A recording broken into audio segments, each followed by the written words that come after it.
오늘 시간에는 창세기 강의 157번째 시간입니다. 하나님의 섭리를 믿은 요셉 신앙의 아름다운 승리라는 제목으로 함께 말씀의 은혜를 나누기를 원합니다. 우리는 하나님의 섭리라는 말을 종종 사용합니다. 하나님의 섭리라는 말을 깨닫기까지는 상당한 많은 시간을 우리가 보내야 되죠. 그리고 하나님의 섭리라는 것을 깨달으려면 그 신앙이 얼마나 좋아야 될지 몰라요. 하나님의 섭리를 모르면 짜증, 원망, 불평으로 계속 점철될 거거든요. 내 입이 짜증, 원망, 불평에서 벗어나 하나님의 뜻이 있고 나를 위한 하나님의 배려가 있다, 이 생각하면 벌써 하나님의 섭리에 들어오게 된 거예요.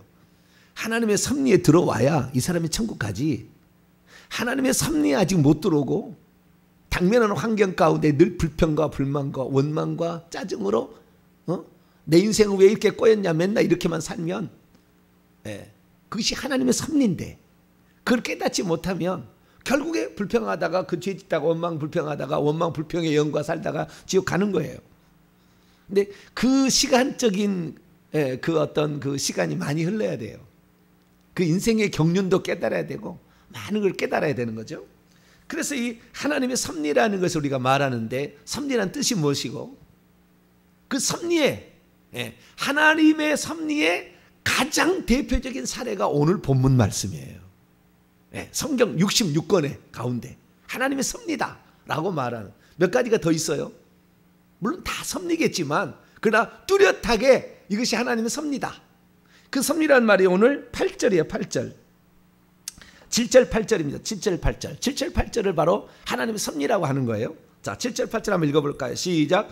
하나님이 큰 구원으로 당신들의 생명을 보존하고 당신들의 후손을 세상에 두시려고 나를 당신들보다 먼저 보내셨나니 그런즉 나를 이리로 보낸 이는 당신들이 아니요 하나님이시라. 하나님이 나를 바로에게 아버지로 삼으시고 그 온 집의 주로 삼으시고 애굽 온 땅의 통치자로 삼으셨나이다. 지금 이렇게 된 것은 하나님이 당신의 어떤 뜻을 이루기 위하여 행한 일이었다라고 고백하는 거예요.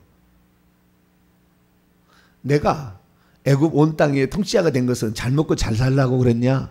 인생 성공해서 떵떵거리고 살라고 그랬냐? 그거 아니에요. 그거 아니라고. 지금 내가 이 자리에 이렇게 있게 된 것은, 지금 여기에 있게 된 것은 하나님께서 당신의 어떤 뜻을 이루시기 위하여 나를 배려하고 나를 미리 보낸 것이고 나를 어떻게 과정을 이런 것을 겪게 만드셨다라는 거예요. 이것은 처음부터 끝까지 하나님이 다 하고 있는 거예요.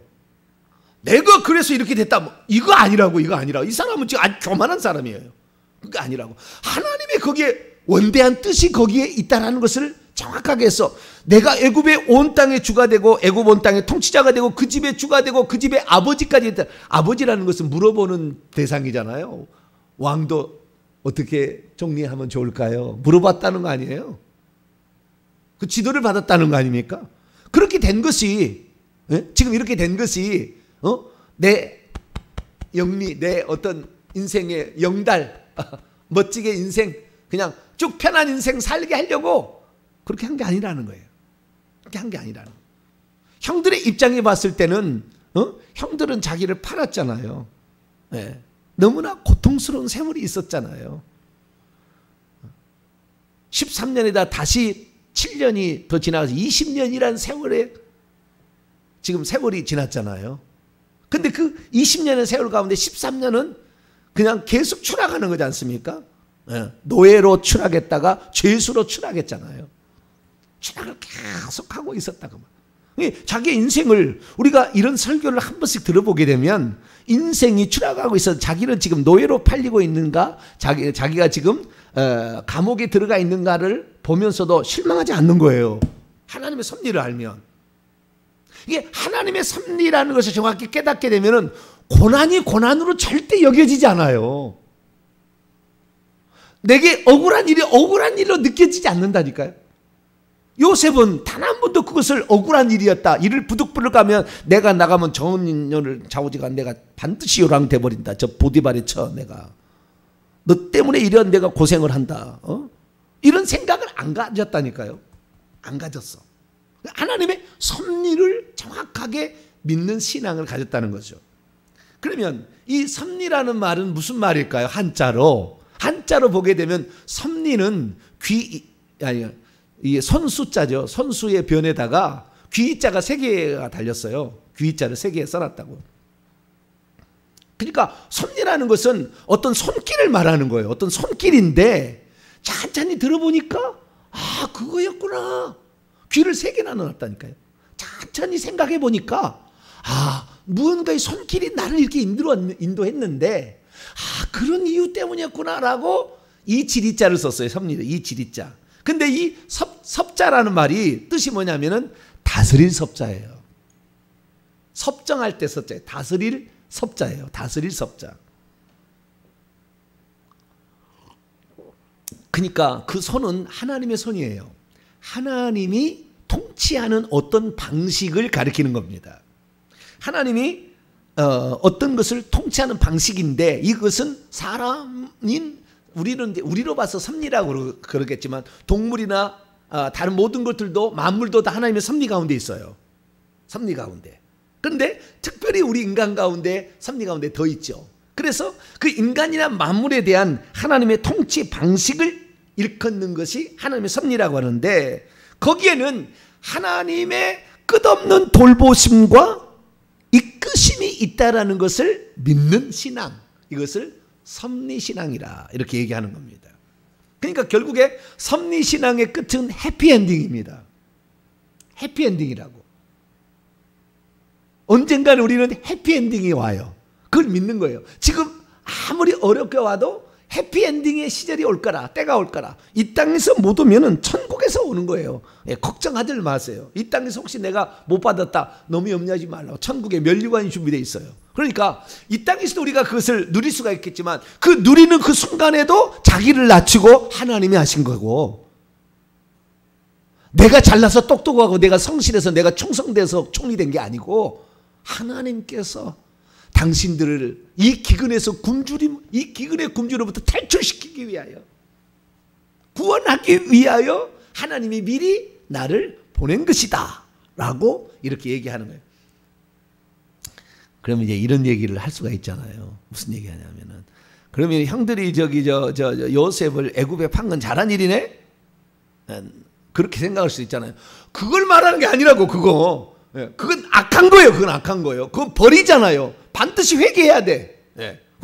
그거 잘한 게 아니에요. 그러나 그런 어려움을 내가 당하는 입장에 있다 할지라도 그 사람을 정죄하는 것이 아니라 여기에는 거대한 하나님의 뜻이 담겨 있다라고 스스로 생각하는 걸 가리키는 것이지, 그 나쁜 일을 잘했다고 하려고 하나님 섭리를 말하는 건 아닙니다.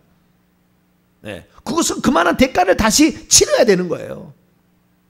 그만한 대가를 치러야 되는 것이고, 내가 나의 입장에서 봤을 때에 하나님의 어떤 거대한 뜻을 가리키는 것이죠. 그래서 하나님의 섭리라는 것을 이 정의에 놓은 사전적인 용어는 이렇게 씁니다.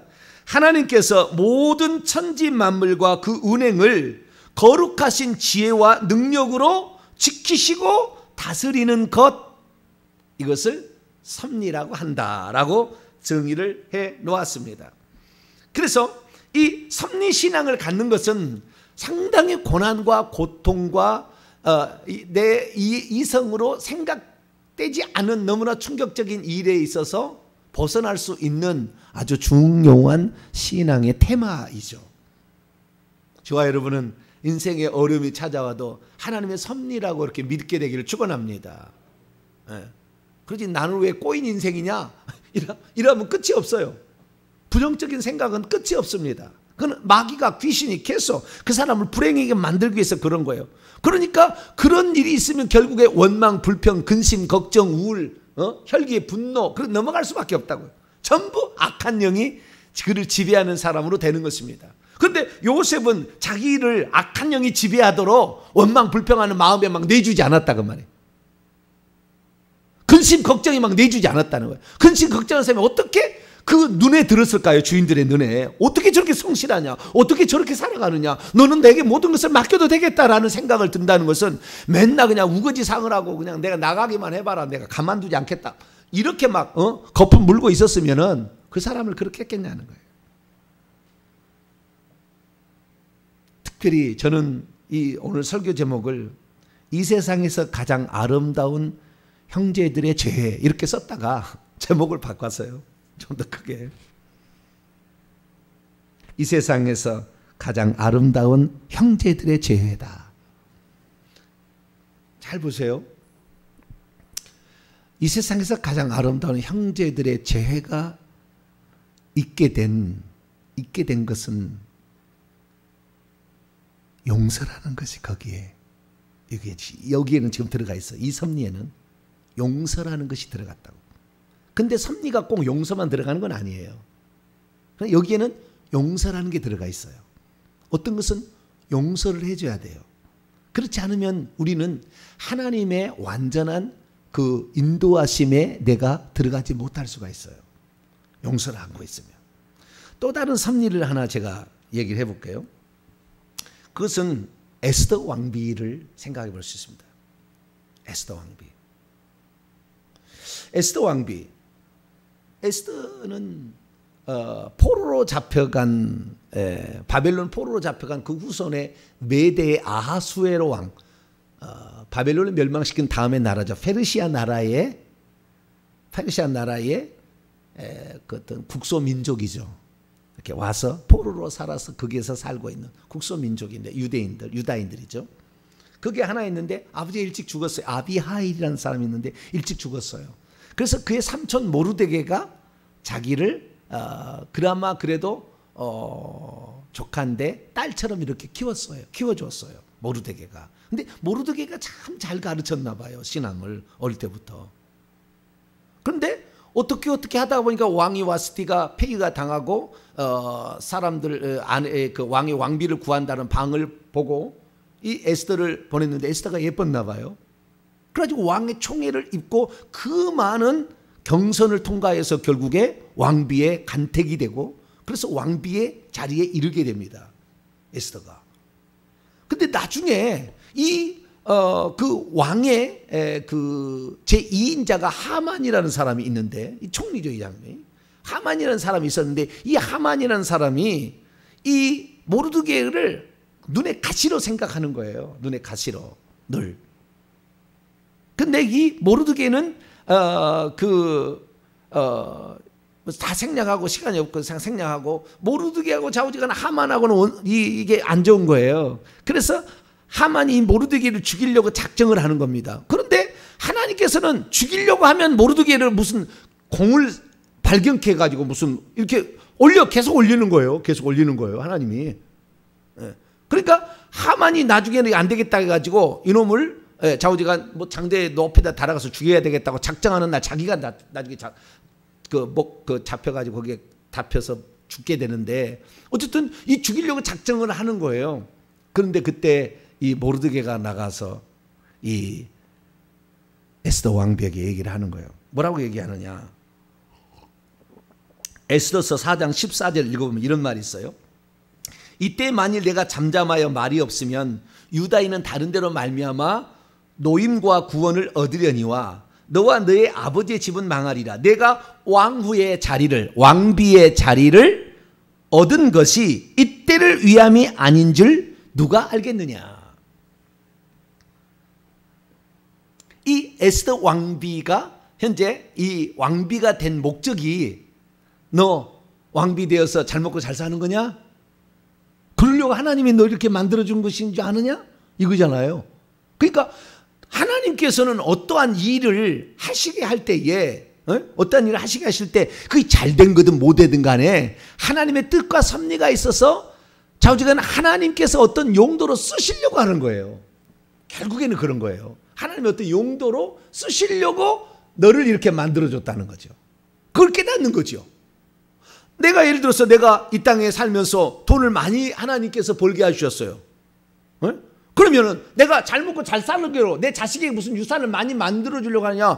회계와 천국보험 연구소 세우는데 그거 돈을 들이면 좋다 그 말이에요. 하나님의 섭리가 있다 그 말이에요. 하나님의 섭리가, 하나님의 뜻이 있다 그 말이죠. 뭐 여러분이 드리라는 얘기가 아닙니다.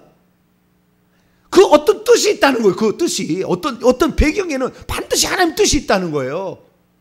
고생일 때 할 때도 그 고생은 반드시 통과해야 되는 거예요. 그래야만이 비로소 그 사람이 하나님이 쓰실 사람이 되는 거예요. 그 과정을 통과해야지.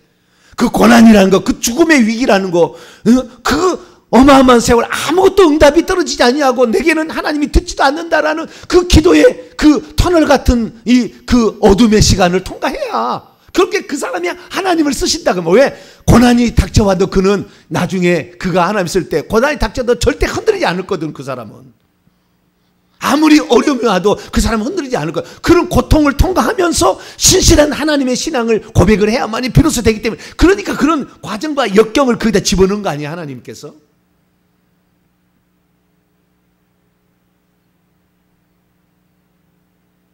그래서 에스더 왕비, 너가 왕비가 되는 것은, 너 왕비 예쁘다, 너 왕이 총애를 입어서 좋겠다, 그러려고 너를 거기다가 집어넣은 게, 너를 그 집안에 시집 보낸 것은 너 그냥 그 집안에 며느리로 들어가는 모양이다, 그렇게 끝나는 게 아니고 그 집안을 살리려고 하는 하나님의 계획이 있다 그 말이죠.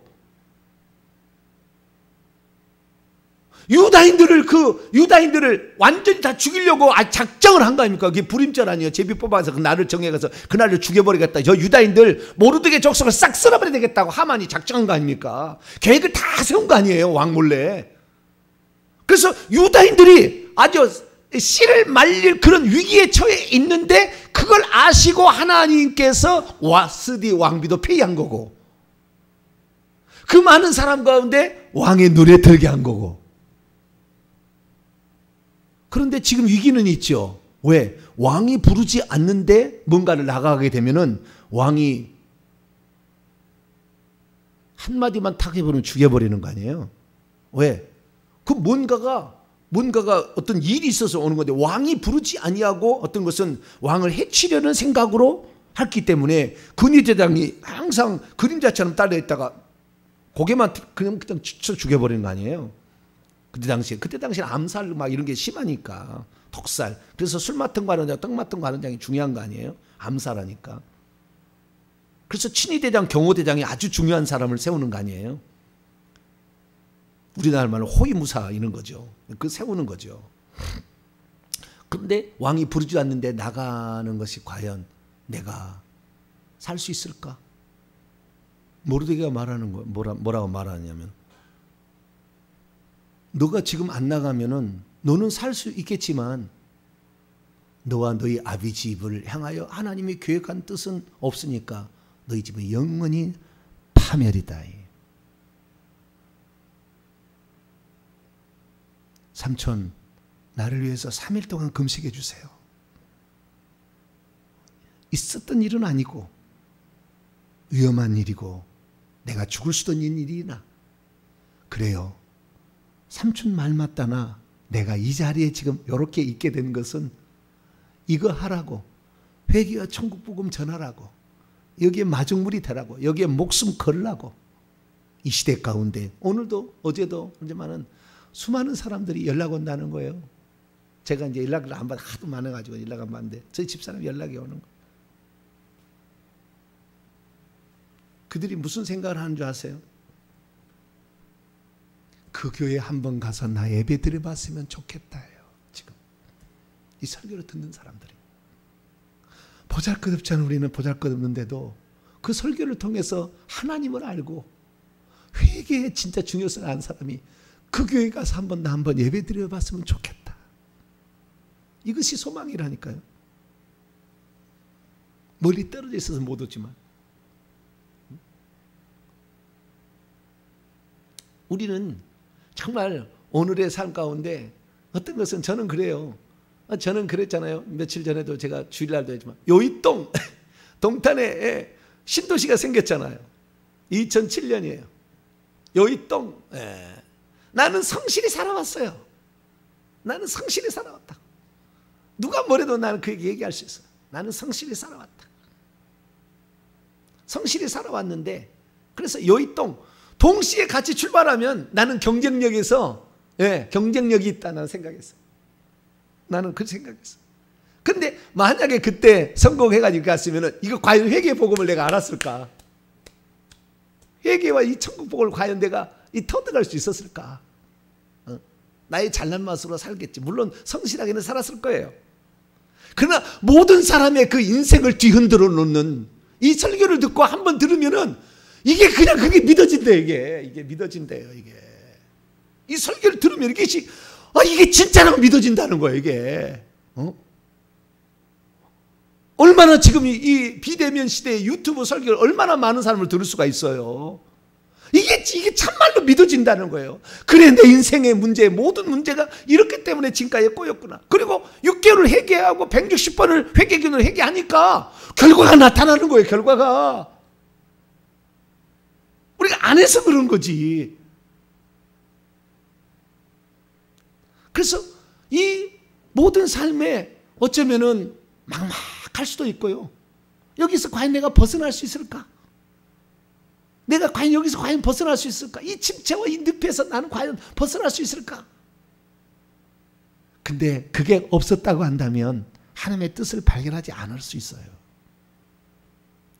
그런 환경 속에서 하나님의 선한 뜻이 있고 나를 통해서 하나님이 뭔가 이루시려고 하는 계획이 가정에도 있고 교회도 있고 나라 민족에도 있고 공동체도 있다라는 것을 말해주는 거죠.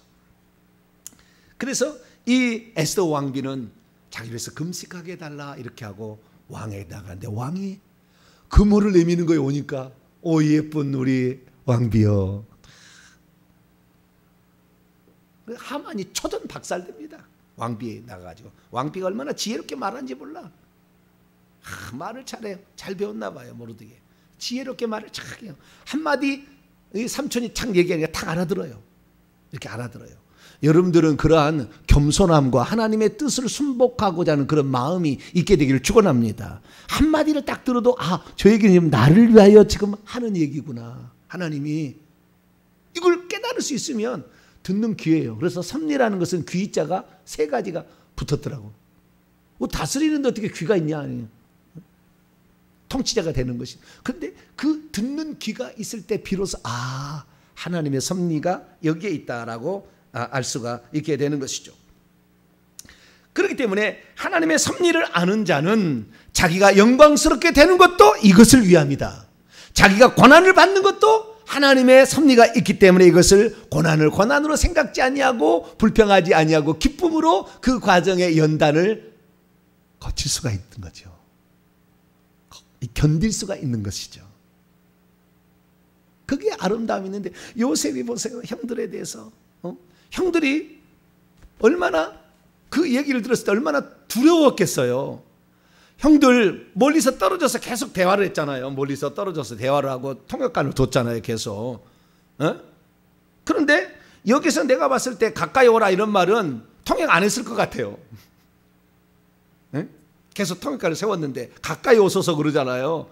왜냐면 멀리 있으니까 이 애굽의 그 독특한 그 문양과 이런 스타일 있잖아요. 수염 밀어버리고 쫙 하고 있는 게 있잖아요. 애굽 사람들이 갖는 어떤 그런 스타일로 딱 이렇게 하는데 저기 양떼를 치는 사람들은 그쪽 유대인들은 저 수염을 안 밀잖아요. 지금도 그 원조 유대인들은 수염 안 밀고 이렇게 있어요. 시커먼 옷 입고 뭐 이렇게 모자 쓰고 막 있잖아요. 그렇듯이 수염 안 밀다고요.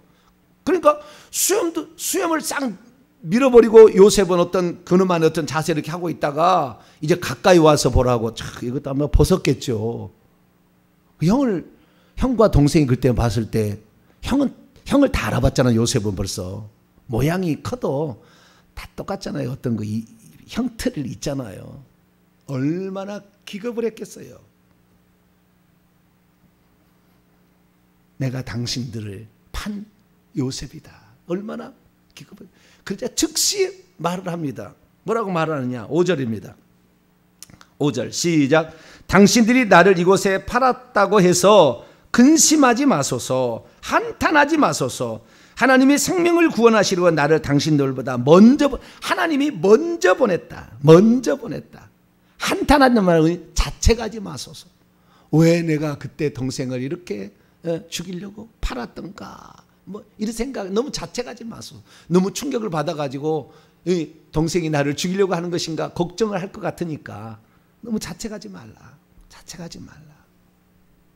더 재미나는 것은 이제 형들하고 화해를 해서 비로소 다 이렇게 가지고 이제 나를 이렇게 세웠다고 얘기를 하고, 빨리 가서 아버지 모시고 오세요. 아버지, 내가 부족함이 없이 모실 테니까 아버지 모시고 오세요. 그래 아버지 모시고 오는데 수레를 내주는 거예요. 수레를. 왕이 이 얘기를 듣고 수레를 다 내줘요. 그래가지고 수레에다가, 얼마나 왕이 내준 수레니 얼마나 멋있겠습니까? 옛날에 시골에 오면은 벤츠가 아니구나. 옛날에는 뭐였지? 비싼 그 현대차가 뭐였죠 옛날에? 그랜저 말고 옛날에 시골에 다 그 차가 멋지게 쫙, 옛날에 포장도 안 된 돌에 쫙 두르면 사람들이 다 쳐다볼 거 아니에요. 그러듯이 왕의 마차가 쫙 들어온 거 아니에요. 자처지종을 다 이제 아버지에게 설명을 해줍니다. 아버지는 믿을 수가 없어요. 어떻게 그럴 수가 있나. 그런데 마차가 딱 대령하는 거 봤을 때 그때 이게 사실이구나. 그래가지고 오냐, 내 아들 살아있는지 내 눈으로 한번 확인해야 되겠다. 그리고 이 애굽으로 다시 이제 들어가게 되는 그런 모습이 뒤에 나옵니다. 그래서 그 야곱의 생애나 이 모든 생애가 하나님께서 결국에 이것은 이루는 것은 창세기 15장의 횃불 언약이잖아요.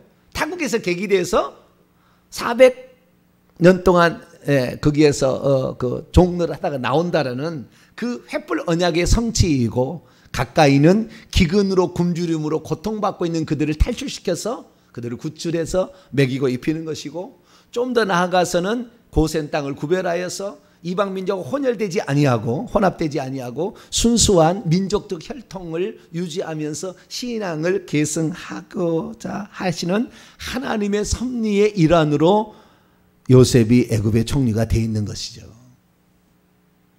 그걸 모르면 일평생에 잘 되는 것은 자기가 잘 됐다고 잘해서 그런 줄 착각하고 있죠. 착각하고 있죠. 못 되면은 부모 때문에 못했다고 맨날 원망만 하고 있는 거예요. 맨날 그러고 원망만 하고 있어요. 우리의 인생이 참 요셉의 이 섭리의 신앙, 이걸 바라볼 때 하나님께서는 우리에게 어떠한 고난도 견디게 만드는 것이고 어떠한 위치에 있어도 겸손하게 만드는 거잖아요. 이것이 하나님의 섭리 시장이잖아요. 그래서 이 대표적인 케이스를 이 요셉을 넣어줬어요. 요셉은 이기는 자라고 지금 했고, 이기는 자들 위에 이기는 자라고 얘기했잖아요. 이기는 자들 위에 있는 이기는 자를 보니까 이스라엘 민족 출애굽에서 광야에서 맨날 원망 불평하다 다 죽어요. 하나님 섭리를 몰라. 광야에 나오는데 물이 없고 광야인데 음식이 없으면은 이 애굽의 음식을 바꿔서 하나님께서 이제 새로운 음식으로, 음식이 그것을 그 사람의 그 가문이 맨날 위장병 걸리는 것은 위장병 걸릴 수밖에 없는 음식을 먹어서 그런 거 아니에요. 어머니 아버지가 위장병으로 돌아가시면 자식도 위장병으로 위암으로 돌아갈 확률이 많잖아요. 왜 그래요? 그 음식에 문제가 있는 거예요. 그 집에 계속. 물론 음식만이 아닙니다. 그 영이 다 들어가 있어서 그런 거예요. 근데 아직 좌우지간 그 관련이 있잖아요. 그래서 오늘도 우리가 어떤 인생을 가는데 여러분 고난이 닥치면은 그것이 다 여러분에게 필요해서 준 줄 감사할 수 있게 되기를 축원합니다. 하나님이 나를 이렇게 해야만이 내가 온전케 되는 줄 아시고 하나님이 여기에 아주 중요한 장소에 나를 던져주었다. 그리고 나는 최선을 다하는 거잖아요. 거기서 보니까 요셉은 항상 거기서 최선을 다해. 여기에서 하나님께서 뭔가를 배우게 하려고 지금 네가 나를 환경에 떨어뜨렸으니까 여기서 원망 불면 거품 불 것이 아니라 여기서 최선을 다해서 뭔가 배워야 돼. 가정총무로서 가정의 행정과 사람을 쓰는 법을 다 배워야 되고, 이 감옥에 들어가서는 나라의 정치, 경제, 문화, 외교, 국방을 다 거기서 들어가지고 어떻게 하는지를 다 알라고 거기 보낸 것이지, 거기에서 그냥 종노릇만 하라고 그런 게 아니잖아요. 다 하나님이 배우게 하려고 거기서 한 거 아니잖아요. 그래서 저와 여러분은 어려운 일이 찾아와도, 고난이 와도, 내게 다른보다 더 좋지 않은 환경이 있어도 하나님의 이것이 내가 비로소 하나님의 사람이 온전케 되게 하기 위한, 누군가를 살리기 위한, 누군가를 구원하기 위한, 누군가를 잘되기 위한, 누군가를 위하여 하나님이 나를 이렇게 배려한 것이다. 할렐루야. 그렇게 생각하고 가시기를 바랍니다. 마지막으로 한마디 더 하면 룻이라는 여인도 있어요. 룻. 이것도 하나님의 섭리의 일종인데요. 룻이라는 여인이 자기 동네에 누가 왔잖아요. 엘리멜렉이 왔잖아요. 말론과 기련이라는 두 아들을 데리고, 나오미라는 부인을 데리고 왔어요. 그래서 어떻게 해서 결혼했어요. 맞아가지고 룻이라는 여인이 말론하고 결혼을 했는데 시아버지도 죽고 자기 남편도 죽고, 그래가지고 나중에는 이제 자기 동서는 오르반데 여자만 셋 남았어요. 과부만 셋 남아서 뭐가 되는 거죠? 그리고 그 얼마 되죠? 얘도 못 낳았어요. 그러니까 시어머니가, 야, 우리는 하나님이 치셔가지고 이런 어려움이 있으니까 너는 그냥 다시 제가 해라. 그리고 둘을 이렇게 가라고 합니다. 그런데 룻기서 1장을 읽어보면은 이 룻이란 여인은 그것을 겉으로는 어머니 흑흑흑 아니요, 나 그걸 기다렸어요. 그렇게 보통 해야 되잖아요. 슬퍼요. 이럴 수는 없어 어머니. 감사합니다. 이렇게 가야 되잖아요. 그런데 이 룻이라는 여인은 어머니 하나님이 나의 하나님이고 어머니가 가시는 곳에 나는 따라가겠습니다. 고생을 아니 그 과부 시어머니 다 재산도 다 말아먹고 다 죽어가지고 소망이 하나도 없는데 평생 시어머니 받들고 살아야 되잖아요. 과부 수절하고 살아야 되잖아요. 그런 일을 왜 고생을 자처하냐 그 말이에요. 그런데도 이 여인이 하나님을 거기서 딱 보니까 이건 그모스 신이 아니야. 그모스 신이 진짜 참신이 아니야. 이 모압 신이 아니고. 그래서 딱 마음을 작정하고 시어머니를 따라가게 됐더니 그 여인이 한 모습을 다 보고 있는 한 남자가 있었어요. 보아스라는 남자가.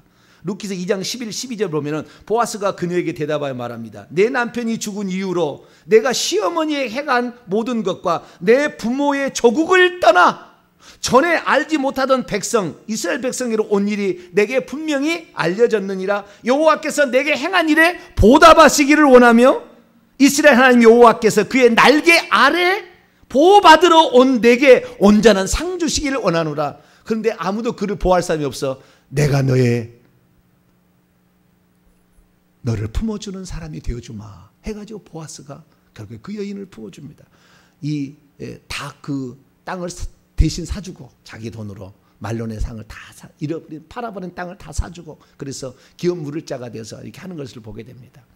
우리는 오늘 고생을 사서 한다 할지라도 다 눈여겨보고 있다는 걸 알아야 돼. 하나님이 그 고생의 어려운 순간에 들어가도 그것을 스스로 이것이 하나님의 뜻이다, 하나님의 뭔가 계획이 있다는 것을 믿을 때 하나님은 그를 결코 버리지 않는다는 것을 아시고, 오늘도 우리의 고생은 장차 미래를 위한 영광스러운 길의 하나의 여정이다 생각하시고 잘 견디시길 바라고, 또한 하나님이 복 주시면 이때를 위함이 아니겠는가라고 생각하셔서 하나님의 영광에 여러분 자신을 드릴 수 있는 복된 성도가 되기를 간절히 바랍니다. 거룩하신 하나님 감사합니다.